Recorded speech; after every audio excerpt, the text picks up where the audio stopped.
ඔන්න ඉතින් අද අපි ගාව මේ ඉන්නේ දැන් දින කීපයකට කලින් අපි මුදාගෙන ආපු පිඹුරා. මෙයා වරන් ආවේ වත්තක ඉඳලා. ඉතින් වලිගෙත් එක්ක මං අනුමාන කරනවා අඩි 14කට වැඩි ඉන්නවා මෙයා. අඩි 14ක වැඩි ඉන්නවා මෙයා. ඉතින් මෙච්චර ලොකු සතෙක් අපිට හම්බෙන්නේ ගොඩක් කලාතුරකින්. ඉතින් දැන් අපි අද සූදානම් වෙන්නේ මේ සතාගේ මේ පිඹුරගේ විස්තරාත්මකව මෙයාගේ තොරතුරු ටිකක් අපි ලබාගෙන මෙයාගේ පරිසරයට නිදහස් කරන්න තමයි හදන්නේ. අපි මෙයාගේ තොරතුරු අරගෙන මෙයාව නිදහස් කරන හැටි අද වීඩියෝ එකෙන් බලමු.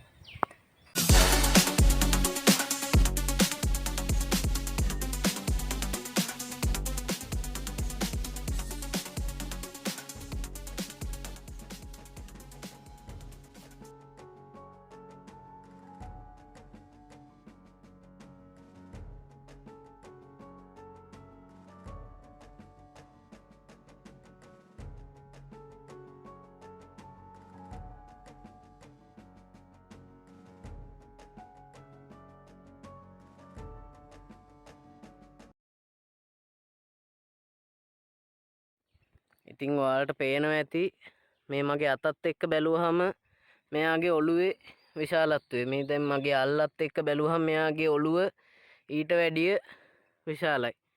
ඉතින් ඔන්න බලන්න මේ සතාගේ දිග.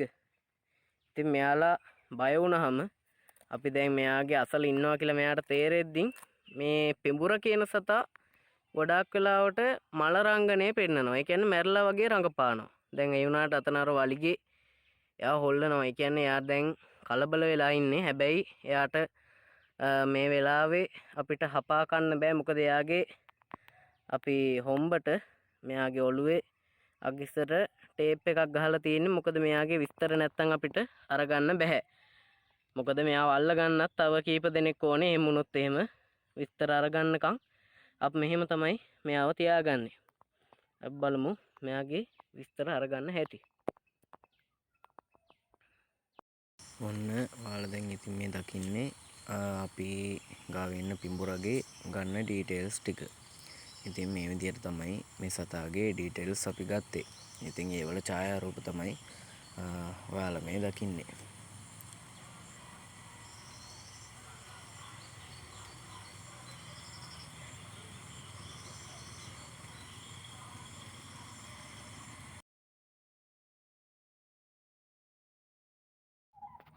ඔන්න අපි දැන් මේ සතාගේ තොරතුරු සියල්ල අරගෙන ඉවරයි. ඉතින් මේ තියෙන්නේ මෙයාගේ අපි ගත්ත ඩීටේල්ස් ටික. ඉතින් මෙයාගේ හරිම දිග අපි බැලුවා. මෙයාගේ දිග අඩි 13කට වැඩි. අඩි 13 ඇඟල් දෙකක් පමණ මෙයාගේ දිග තියෙනවා. ඉතින් අපි මෙයාව තව ස්වල්ප මොහොතකින් ගෙනිහිල්ලා නිදාස් කරමු කැලේකට. ඔන්න අපි දැන් මේ යන්න හදන්නේ පොතානගම රක්ෂිතයට. අපි දැන් දින කීපයකට කලින් නිදහස් කරගෙන ආපු පිඹුරව නිදහස් කරන්න. ඉතින් අපි තව ස්වල්ප මොහොතකින් පිටත් වෙනවා ගමනට. වාහනේ මගේ එනක මං කිව්වා ලොකු සතෙක්ින්ද වාහනයක තමයි දාන් යන්න වෙන්නේ. ඉතින් අපි යමු ඒ සතාව නිදහස් කරන්න. පරිසරය නිදහස් කරන්න. ඔයාලත් එන්න අපිත් එක්ක බලන්න මේ සතා නිදහස් කරන හැටි. අපි යමු එහෙනම් වැඩේට.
දිහාංගෝ මං අල්ලලා දෙන්න. මල් ගොඩ ඉන්නේ.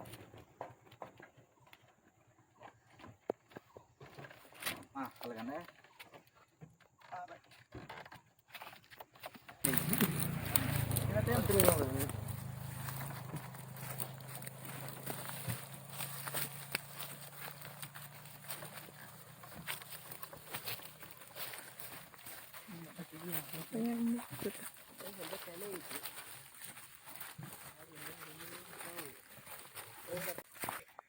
ඔන්න දැන් අපි ඇවිල්ලා ඉන්නේ පොතානගම රක්ෂිත කොටසකට. ඉතින් මේ ඉන්නේ අද අපි අරන් ආව පිඹුරා. ඉතින් වෙන එක සතෙක්වත් අපි ගෙනාවේ නැහැ. පිඹුරා විතරක් ගෙනාවේ. මොකද අපිට තියාගන්න ඉඩ පහසුකම් මදි. මොකද ලොකු සතෙක් මෙයාටත් අවහිරයි මේ වගේ පොඩි තැනක ඉන්නකොට. ඉතින් අපි ඉස්සල්ලා කිව්වා අඩි 13ක් දිග සතෙක්. ඒ වගේම තමයි මෙයාගේ බර අපි කිව්වොත් එහෙම කිලෝ 30ක් ඉන්නවා මෙයා. මේ සතා කිලෝ 30ක් බරයි. ඉතින් හොඳ දැවැන්ත සතෙක්. මේ වගේ සත්තු අපි රැක ගන්න ඕනේ. මොකද මේ වගේ සතෙක් අපිට හම්බෙන්නේ ගොඩාක් කලාතුරකින්. අපි එහෙනම් මෙයාව මේ කැලෙන් නිදහස් කරමු.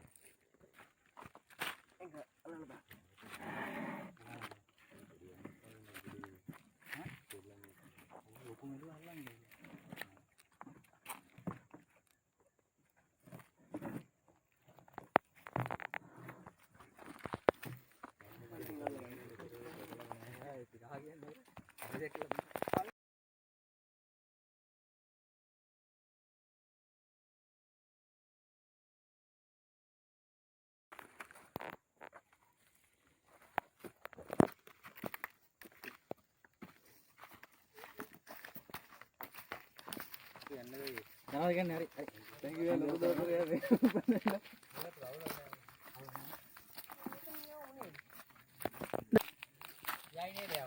ඔව්. ඔන්න දැන් අපි මෙයාට හොඳ සුදුසු පරිසරයක් තියෙන තැනකට අපි අරන් ආවා.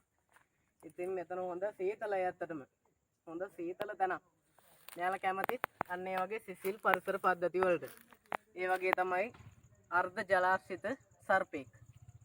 ඉතින් අපි මෙතනින් මෙයාව නිදහස් කරමු.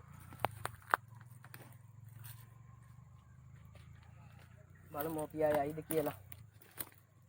දැන් ගොඩාක් වෙලාවට මේ වගේ සත්තු මල රංගනය දක්වනවා. ඒ කියන්නේ මැරලා වගේ ඉන්නවා.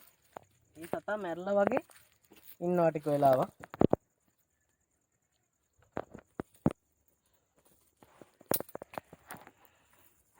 ඉතින් මේ ඉන්නේ දැන් අපි ගොඩාක් වෙලාවට කියන කතාවක් තමයි පිඹුර ගැන. පිඹුර කියන්නේ දැක්ක ගමන් වෙලා ගන්න සතෙක්. මිනිස්සෙක් විතුරු කරන්නේ නැහැ. ඔන්න ඔය වගේ කතා. වෙලාගෙන ගිලිනවා.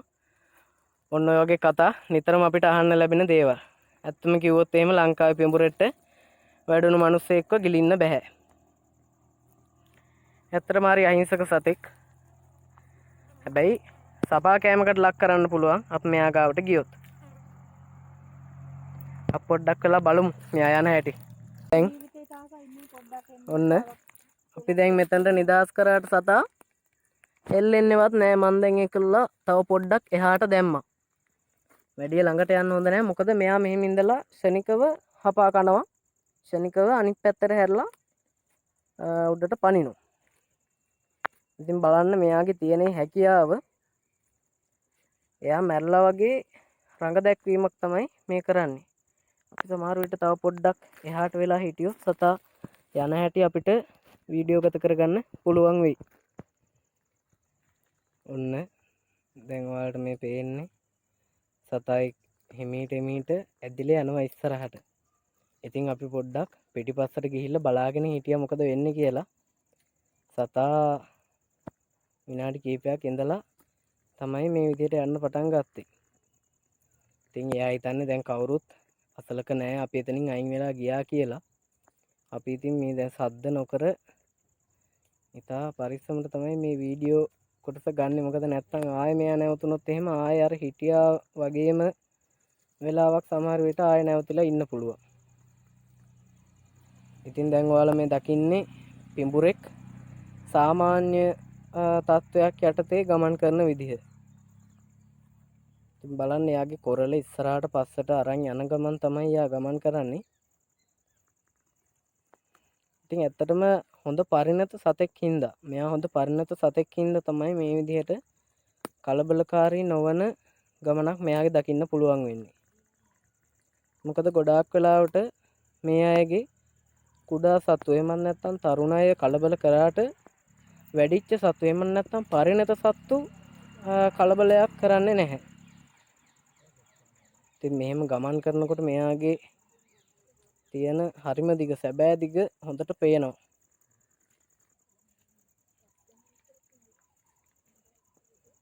කැමරාවෙන් හරියට නොපෙනුනත් මෙතන ඉන්න මට හොඳට පේනවා සතාගේ දිග ඉතින්. ඉතින් බලන්න එයා දැන් අලුත් පරිසරයක්. ඉතින් මෙයාට අවුලක් වෙන්නේ නැහැ මොකද එයා හිටියා වගේම පරිසරයක් තමයි මේකත්. ඒ හින්දා ලොකු ගැටලුවක් වෙන්නේ නැහැ. නැත්තම් සමහර සත්තු අපි අරන් යන පරිසර පද්ධතිත් එක්ක එයාලගේ පරිසර පද්ධතිය වෙනස් වුනහම එයාලගේ ජීවන රටාවට බාධා වෙනවා. ඉතින් මෙයාට එහෙම දෙයක් වෙන්නේ නැහැ. එයා සෙමින් අනුවර්තනය වෙයි මේ තියෙන පරිසර පද්ධතියට.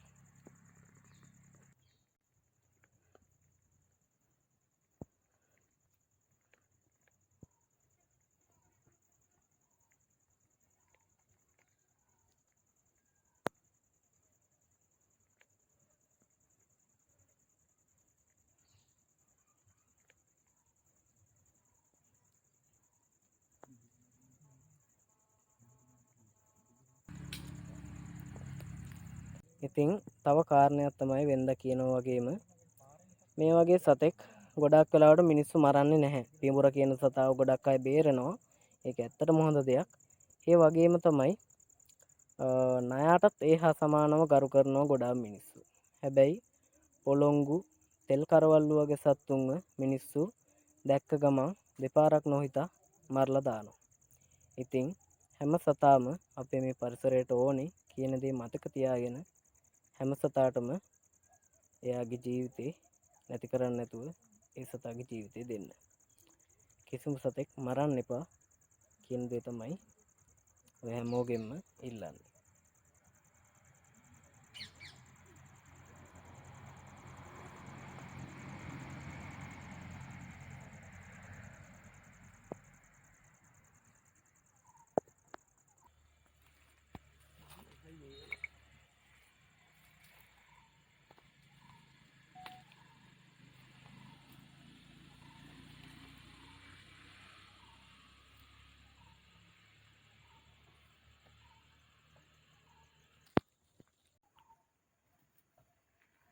ඔන්න දැන් අපි ඉතින් ඉන්නේ මේ පිඹුරගේ සමීපයේ.